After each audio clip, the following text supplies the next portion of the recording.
ये करप्ट आदमी मरियम नवाज को बातें करेगा, ये गंदा आदमी मरियम नवाज से जुमले जो है वो कसने की कोशिश करेगा। ओ भाई, मरियम नवाज तो बहुत बात की बात है, पंजाबी औरतें बहुत है तेरे लिए। और आई डोंट नो कहना चाहिए या नहीं, आज मैंने पहली दफा महसूस किया कि मुझे औरत नहीं होना चाहिए था, क्योंकि जो मैं कहना चाहती हूं वो मेरी तरबियत, एक खातून होना मुझे रोक रहा है। लेकिन एक बात बता दूं, पिछली दफा ये रोते हुए दिखाई दिए थे आपको जब सिंध पुलिस की कस्टडी में थे और इनके बाल मुड़ दिए गए थे। आगे आप समझदार हैं। दूसरी बात, पिछले 12 साल में खैबर पख्तूनख्वा में एक स्कूल, कोई एक अस्पताल, कोई एक तरक्याती काम ये बताने के काबिल नहीं है। 15 दिन में गंडापुर ने अपना लीडर रिहा कराना है, मैं 20 दिन देती हूं कराए रहा। देखते हैं। इनको कहते हैं कल इतना डिप्रेशन का आलम था कि प्रेसिडेंट अलवी से लेकर नीचे वो बाहर बैठे हुए सारे जो इनकलाबी हैं वो fake video fake video share कर रहे हैं। और अगर पंजाब से लोग नहीं निकले तो उस पे फेक वीडियो लगा लगा के फिर आपने अपनी इज्जत बचाने की कोशिश की। ऐसे नहीं बचती इससे। और गंडापुर का जो सरकारी लश्कर है उसके बगैर 3000 बंदा नहीं था पूरे जलसागाह के अंदर। और मैं पूछना चाहती हूं अपनी मुअज़्ज़ज़ अदलिया से, पेशावर हाईकोर्ट जो जाहिर है जिसका ये डोमेन बनता है, और इस्लामाबाद हाईकोर्ट जिसको इनसे जलसे कराने का बहुत शौक है, कल आपने सरकारी जो पैसा है उसका इस्तेमाल होते देखा है? आपको पता चला? हम भिजवा देते हैं आपको रिपोर्टें। अगर आपको पता नहीं चला, रिपोर्टें आपके पास वैसे सारी होती हैं। किस तरह से सरकारी जो मुलाजमीन के साथ पूरा अरबों रुपए का फंड, गाड़ियां, मुलाजमीन, रेस्क्यू 1112, क्रेन्स, ये सब चीजें इस्तेमाल हुई हैं जलसे के लिए। इसके ऊपर किसी को कोई पूछेगा किसी से सवाल कि ये सरकारी पैसे का इस्तेमाल जो खैबर पख्तूनख्वा के आम आदमी के ऊपर लगना चाहिए? वो क्रेने जो डोली पर लटक रहे हैं लोग आज भी खैबर पख्तूनख्वा के, वो मर रहे होते हैं, आधे गिर जाते हैं दरिया के अंदर, आधे बच जाते हैं, उनको उठाने के लिए तो क्रेन होती नहीं।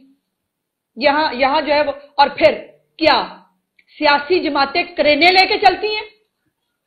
क्या सियासी जमातें ये इस तरह की तैयारी करके चलती हैं जिस तरह की पुरअमन एहतजाज ऐसे होता है? और आप हमें कहते हैं पुरअमन एहतजाज की इजाजत होनी चाहिए। देख लिया आपने पुरअमन एहतजाज? और क्या कुछ करना है इस मुल्क के साथ? 9 मई के मुल्जमान को जब आप छोड़ेंगे फिर यही होगा। 9 मई करके भी अगलों ने देख लिया कोई फर्क नहीं पड़ता, कोई मसला ही नहीं, तो बस ठीक है, उनकी हिम्मतें बड़ी हुई हैं। ये मुल्क उनकी आग लगाने के लिए बना है, उनको आग लगाने की इजाजत दे देनी चाहिए। कल खातून सहाफियों के बारे में भी गंद बका गया, पर मेरा सवाल है, वो भी तो कुछ खवातीन सहाफी हैं जो बाकायदा एक प्रोपेगेंडा सेल की मेंबर हैं, बाकायदा जो एक व्हाट्सएप ग्रुप में शेयर होता है वो सब एज इट इज उसको जो है वो पेस्ट करते हैं। जो फॉर्मूला, मैं वो दोहराना नहीं चाहती क्योंकि वो भी मेरे लिए काबिल एहतराम है, जो फॉर्मूला एंटी पीटीआई खवातीन साफियों के लिए गंडापुर ने तरतीब दिया है, वो अपनी हमायती साफियों के लिए भी फिर यही फॉर्मूला होगा ना? फिर वो भी लफाफा लेती होंगी। आपके हक में जो ना बोले, आपकी लाइन जो टो ना करे, वो फनकार हो, वो क्रिकेटर हो, वो सहाफी हो, वो जो मर्जी हो, उसको लफाफा कह देना, उसकी तस्दीक करना आपको जो है वो आपको इख्तियार मिल गया इसका। ऐसे नहीं होता। और दूसरी बात, जिस बंदे ने लश्कर कशी करने आना है पंजाब के अंदर, उसके अपने इलाके का हाल यह है कि यह आदमी उस हलके में नहीं जा सकता, वहां टीटीपी का पूरा कंट्रोल है। ये टीटीपी को भत्ता देकर जीते हैं खैबर पख्तूनख्वा के अंदर, ये आलम है। ये टीटीपी को वहां जो बसाया था, जो सदारती ऑर्डिनेंस के जरिए जो तालिबान को लाए थे, वो आज टीटीपी इनके सिर के ऊपर चढ़ के नाच रही है। खैबर पख्तूनख्वा जल रहा है दहशतगर्दी की आग में। खैबर पख्तूनख्वा जो है वो यरगमाल है तालिबान के हाथों, और इसको लश्करकशी करनी है इमरान खान को जेल से छुड़ाने के लिए। और इमरान खान क्या कोई नमाजें कजा होने के लिए जेल में है, या इमरान खान किसी बकरीद को चोरी के केस में जेल में है? उसके पास केसेस तो देखो क्या है। और फिर वो केसेस बड़े गलत है। 190 मिलियन पाउंड जो है वो केस जो है वो बिल्कुल झूठा है, बेबुनियाद है। लेकिन जनाब मैं इमरान उल्लाह नियाजी जो है, मुझे सबसे पहले जो नया कानून बना उस पर रिलीफ मुझे दे दें, मेरे केस फारग कर दें। ये आलम है, ये है मुनाफकत। और इसके अपने इलाके से 2 जज, उन पे हमला हुआ जो खैबर पख्तूनख्वा के जज हैं, 3 फौजी अफसरान को अगवा किया गया और सिर्फ 6 माह के अंदर, पिछले 6 माह में जब से ये हुकूमत में है, 5 मरतबा पुलिस हमले हुए और कई जवान शहीद हुए। ये इसके अपने इलाके की बात, ये इसके अपने सूबे की बात है। और ये धमकियां देता खड़ा होकर मरीम नवाज, ये धमकियां देता है पंजाब के सूबे को। पंजाब का सूबा जो है वो हम बड़े होने का हमेशा सबूत देते हैं, हमें बड़ा बिल्कुल हम बने हैं, हमेशा हर जगह बने हैं, लेकिन पंजाब को, पंजाबियों को अपनी इज्जत करवानी भी आती है और अपनी गैरत के ऊपर जो है वो हम किसी चीज का कॉम्प्रोमाइज नहीं करते हैं। ये बात बड़ी अच्छी तरह पता। और हमारी तो पंजाब पुलिस ही बहुत मशहूर है, मैंने आपको बता दी। ऐसा नशइयों का नशा उतारती है ना पंजाब पुलिस कि उसके बाद फिर नशई जो है ना वो अपनी 7 पुश्तन की तौबा करती है कि हमने कभी नशा नहीं करेंगे। अब ये जो इनके अपने काबीना के रुकन ने कहा कि 2 अरब के ठेके में से 10% के हिसाब से 20 करोड़ रुपए इनके सेक्रेटरी ने वसूल किए। कहां है उसका जवाब? पंजाबी जो है वो अपनी गैरत के नाम के ऊपर बड़े मशहूर है।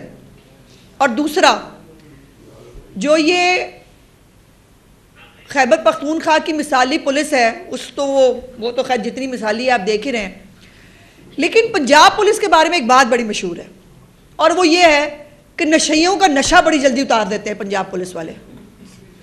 तो बिल्कुल ये जो कल हुआ है, जिस तरह से जलाओ घराव हुआ है, जो पथराव हुआ है, आज मैं इन तमाम लोगों के जो सहूलतकार हैं, जिनको बड़ा दिल चाहता है कि सारे बुनियादी हकूक जो है वो सिर्फ पीटीआई के मुल्जमान के हैं, वो 9 मई के दहशतगर्द उनके हैं, और अब जिनको बहुत शौक होता है कि इनको बार बार जलसों की इजाज़त दी जाए, आज मैं उनसे सवाल करना चाहती हूँ, जो कल हुआ है किसी को पशेमानी है अपने फैसलों पे?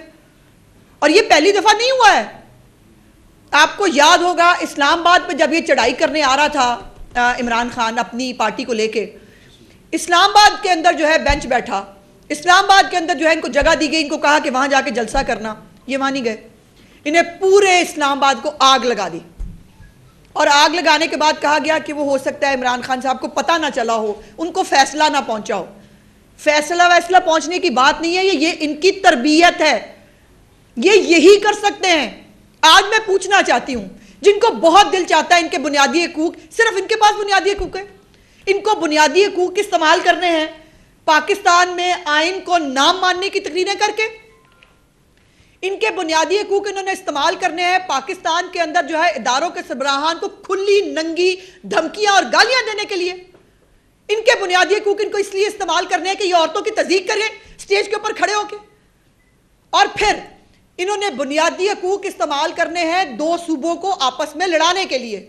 मेरा आज सवाल है अपनी ऑनरेबल अदलिया से, जिनको बहुत शौक है इनको जलसों की इजाजत देने का भी, जो कल हुआ है, जिस तरह से कल एनओसी की धज्जियां उड़ाई गई हैं, आज कोई शर्मिंदा है? आपने कल देखा है सब कुछ, या आपने जानबूझकर आंखें बंद की हुई हैं? आपको नजर नहीं आता, आप देखना सुनना नहीं चाहते। अब ये जो लश्कर कशी एक सूबा दूसरे सूबे पे करने की धमकी दे रहा है, इसका सवाल मैं किससे पूछूं? एक वफाक जो मुख्तलिफ इकाइयों से मिलकर बना है, उस वफाक के अंदर एक नशेबाज आदमी, एक नशई आदमी, एक करप्ट आदमी, एक गंदा आदमी दूसरे सूबे की खातून चीफ मिनिस्टर को तज़हीक से बुलाता है और फिर उनके सूबे पे ऊपर यलगार करने की धमकियां देता है। अब ये बता दें, ये आइन की कौन सी खिदमत है?